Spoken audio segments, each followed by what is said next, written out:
2026 সালে এসে আমি 2020 সালে রিলিজ হওয়া একটা অ্যাঙ্কারের পাওয়ার ব্যাংক কিনলাম। কেন কিনলাম, কি বুঝে না বুঝে, সেটা নিয়েই আমার আজকের এই ভিডিও, এবং ভিডিওর শেষে অবশ্যই আমি আপনাদের মন্তব্য জানতে চাইব। হ্যালো বন্ধুরা, আসসালামু আলাইকুম। আপনাদের সবাইকে স্বাগত জানাচ্ছি আমার চ্যানেল ট্রিক স্টেশনে। আপনারা জানেন যে আমার এই চ্যানেলে আমি আমার ব্যক্তি জীবনের বিভিন্ন টেক রিলেটেড অভিজ্ঞতা আপনাদের সাথে শেয়ার করে থাকি। যারা আমার চ্যানেলে নিয়মিত ভিজিটর তারা ইতোমধ্যেই জেনে থাকবেন যে আমি গত 3.25 বছর ধরে জয়রুমের যেই 30,000 mAh 65 ওয়াট পাওয়ার ব্যাংক ব্যবহার করতাম সেটা ফুলে গিয়েছিল, যার ফলে আমি সেটা আসলে আর ব্যবহার করতে চাচ্ছিলাম না। তারপর থেকে আমি খুঁজছিলাম যে নতুন কোন পাওয়ার ব্যাংকটা কেনা যায় লোয়েস্ট বাজেটের ভেতরে, মানে আসলে খুব বেশি বাজেট আমার ছিল না। এখন আমি যখন বাজারে গেলাম এবং অ্যাঙ্কারের এই পাওয়ার কোর 3 LE26K 60 ওয়াট পাওয়ার ব্যাংকটি দেখলাম এবং এটার দাম সম্পর্কে জানতে পারলাম। তারপর আমি 2020 সালে, অর্থাৎ 6 বছর বা 6.5 বছর আগে এই পাওয়ার ব্যাংকটি রিলিজ হয়েছে, এটা জানার পরেও আমি এই পাওয়ার ব্যাংকটি নির্বাচন করেছি। যাই হোক, কেন নির্বাচন করেছি সেই আলোচনায় যাওয়ার আগে আমি একটু প্যাকিংয়ে চলে যাই। এটা হচ্ছে প্যাকেটের ভিতরে একটা ইউজার ম্যানুয়াল পেয়েছি, একটা type C to type C cable পেয়েছি, যেটার কোয়ালিটি আসলে তেমন আহামরি ভালো না। আর তবে একটা খুব ভালো জিনিস পেয়েছি, যে একটা ট্রাভেল পাউচ, একদম অরিজিনাল কোয়ালিটির একটা ট্রাভেল পাউচ, এটা আমার খুবই ভালো লেগেছে। আর হচ্ছে এই পাওয়ার ব্যাংকটার সাইজটা কিন্তু একটু অন্যরকম।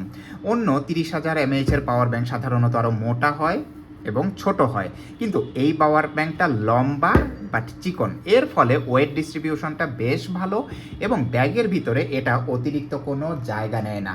আর এবার যদি বিল্ড কোয়ালিটির দিকে আসি, অবশ্যই premium build quality, top notch, এটা নিয়ে কোনো ধরনের কোনো প্রশ্নই আসে না। এখানে রয়েছে একটা বাটন এবং ইন্ডিকেটর লাইট দিয়েই বুঝতে হবে যে আমার এটাতে কত পার্সেন্ট চার্জ রয়েছে। No digital display. ব্যাক সাইডে যদি আসি, আপনি পাওয়ার ব্যাংকের সকল স্পেসিফিকেশন এখানে দেখতে পারবেন। মডেল নাম্বার হচ্ছে A1290 এবং এটাতে 2টা USB-A এবং একটা টাইপ সি ইন এবং আউট পোর্ট রয়েছে। এখন 2020 সালে কিন্তু টাইপ সি কেবল তখনও এতটা ওয়াইড স্প্রেড ছিল না, সুতরাং আসলে 2020 সালের মডেল হিসাবে এটার পোর্টকে আমি দোষ দিতে পারছি না। আমি জেনে বুঝেই 6.5 বছর আগের একটা জিনিস কিনেছি। এখন আমি এই জিনিসটা অলরেডি টেস্ট করেছি। জিনিসটা ফুল 60 ওয়াটে চার্জ হয়, তেমন কোনো অতিরিক্ত হিটিং হয় না। আর এখন যদি আমি আপনাদেরকে এটার চার্জিংটা দেখাই, প্রথমে আমার স্যামসাং গ্যালাক্সি S25 আলট্রাতে এই যে আমি আমার ডিজিটাল ডিসপ্লেওয়ালা কেবলটা কানেক্ট করছি এবং পাওয়ার ব্যাংকে টাইপ সি কেবলটা ইনসার্ট করছি। দেখুন কি ফলাফল আসে। আচ্ছা, ফোনটা আনলক করতে বলছে, কেন আনলক করতে বলতেছে ভিডিওর মাঝখানে? ওকে, আচ্ছা আমি একটু আবার কাজটা করি। হ্যাঁ, এটা দেখতে পাচ্ছেন যে super fast charging 2.0 protocol support করে, যেটা কিনা স্যামসাং 2020 সালেও ইমপ্লিমেন্ট করেনি। সো আপনি আপনার লেটেস্ট অ্যান্ড্রয়েড ডিভাইস ফুল স্পিডে চার্জ দিতে পারবেন। এবং দেখতে পাচ্ছেন যে এটা 28 ওয়াট পিডি স্পিডে চার্জ হচ্ছে, আমার ফোনে 47% চার্জ আছে, সুতরাং এই 28 ওয়াট স্পিডটা কিন্তু নর্মাল। আর সুপার ফাস্ট চার্জিং 2.0 মানে আমি আপ টু 45 ওয়াটে আমার স্যামসাং ফোন ইজিলি চার্জ দিতে পারবো। এখন যদি একটু আইফোনে ঘুরে আসি, আমার পুরাতন আইফোন SE2, এটাতে যদি একটু ঘুরে আসি তাহলে দেখতে পাবো, হ্যাঁ, খুব সুন্দরে আমার আইফোন কিন্তু চার্জ হচ্ছে।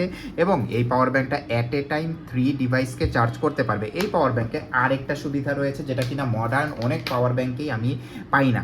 সেটা হচ্ছে এই যে আইপড শাফল, এটা কিন্তু খুবই লো পাওয়ার ইউজ করে। দ্যাটস ওয়াই আমি বর্তমান লেটেস্ট যখন কোনো পাওয়ার ব্যাংক দিয়ে চার্জ দিতে যাই, এই আইপড শাফলকে না আমি চার্জ দিতে পারি না, চার্জ ব্যাকআপ বন্ধ হয়ে যায়। কিন্তু অ্যাঙ্কারের এই পাওয়ার ব্যাংকে আমি যদি এর বাটনটা 2বার প্রেস করি, তাহলে দেখবেন যে টপ ইন্ডিকেটরটা না একটু সবুজ হয়ে গিয়েছে, অন্য কালারের।